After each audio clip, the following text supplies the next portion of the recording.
Hi everyone, it's Heather Johnson, and today I'm going to demonstrate for you how to recolor digital elements in Photoshop. I'm using Photoshop CS5, but I believe I did a little checking around, and I believe that the commands are the same in Photoshop Elements. If that changes, I'll update the blog post to reflect that. My only version of Photoshop Elements is on my daughter's computer, and she won't stop playing Disney games. So, and this is installment number 1 of what I hope becomes a weekly series here on the blog of sharing insights and tips and whatever tricks I know to put together a digital scrapbooking page. This particular topic came about due to some comments in my blog post last week with my week 1 layout for Project Life. And that's what you see up on your screen. I used the Seafoam kit, and I used a few elements from Amy Tangerine's Seen and Noted collection, which I love as well. So check that out if you haven't seen that one before. And in particular, look in the top left-hand corner, and you'll see this little Live in the Moment flag. And that flag actually originally looked like this. And to recolor it, you really only need, or the way that I do it, only needs 2 different sort of commands. The first thing that you want to do is find something within the kit you're using. So in this case, it was the Seafoam kit. Find something that you can color sample off of. And you can see I actually have 3 journaling cards open. This is what I use just because there's a nice area to click on.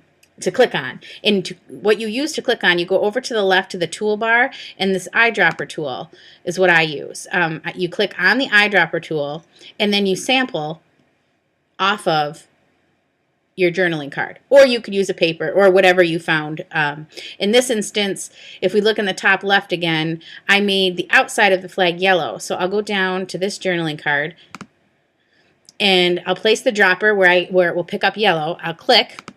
And if you then go all the way back over to the toolbar again, the bottom left, this little box turned yellow, and that's letting you know it's activated, and that is what color will be used. Again, these are not probably any official Photoshop terms. I'm self-taught, so I sort of call things whatever I call them, whenever I make up their name.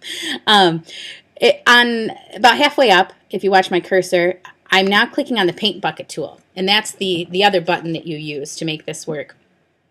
And all of a sudden, your little cursor turns into a paint bucket. And if you can see it there hovering on the flag, it's a white paint bucket with what appears to be black spilling out paint.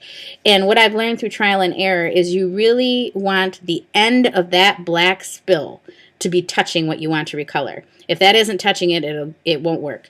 You'll get all sorts of things. So like, I'll show you what happens if you don't line it up exactly right. But for this example, I'll line it up right. I'm going to go to the outside of the flag. I'm hovering with my little black paint in there, and I click, and now that's yellow. And that is all that you do. And if I'd have known this last year, well, anyway, I can't believe it took me so long to figure this out. And then looks like on this flag, I made the moment a different color. I made it orange. So you just go back over to the left, click on the eyedropper tool, sample off of your card, look down in the bottom left, make sure your box is orange, and then you just go in. Oh, well, you have to make it a paint bucket. Like, why isn't that working? Make it the paint bucket again. Oh, and see, do you see what happened there? That's a good example to show you what I was clicking in there with the eyedropper tool on, and so look, my box had become white. So I have to resample again. Nothing like making an error when you're doing a recording. But you learned something, I'm sure. So you click. I made the orange. Now make sure you hit the paint bucket tool.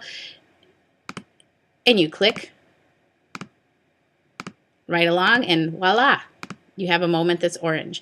Now, I want to show you that this is a very simple example because there's nothing in the way of these letters. There's nothing obstructing the color spreading, and that isn't the case when you look at the background. The background is blue, but for example, if you look at the O, the blue in there is not touching the blue out here. So if and I'm just going to sample, it looks like I made it gray. I'm just going to sample the gray here.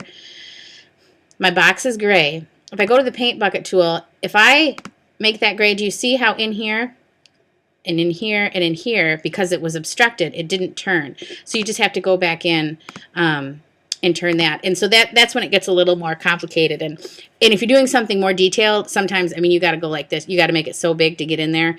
If it's a smaller element you're working with.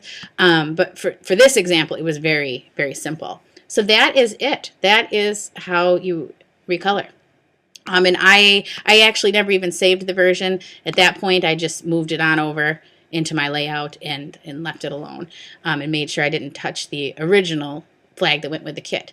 So hopefully this this didn't confuse you, but hopefully it taught you more than it confused you. And thanks for stopping by, and thanks for all the comments on the blog. And hopefully we'll see you next week with a new skill. Thanks so much.